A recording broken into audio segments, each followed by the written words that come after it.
Today I'll be going over Zoom's cloud recording playback feature located in your Zoom account. After you have ended your Zoom meeting, you can review all your past and new recordings under the Recordings tab.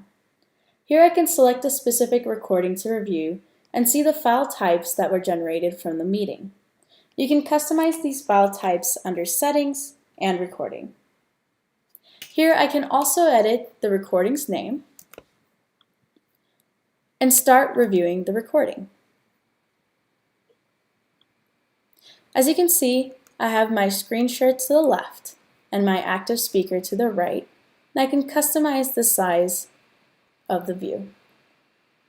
Zoom has also generated an audio transcript for me to review my content. Here I can quickly search for keywords as Android, and then skip to the part the host has said the keyword.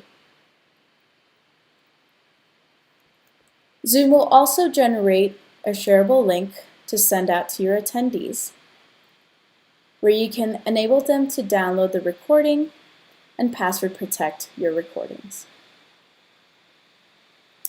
Please let us know if you have any additional questions over Zoom recording playback, and please reach out to us over at zoom.us. Thank you.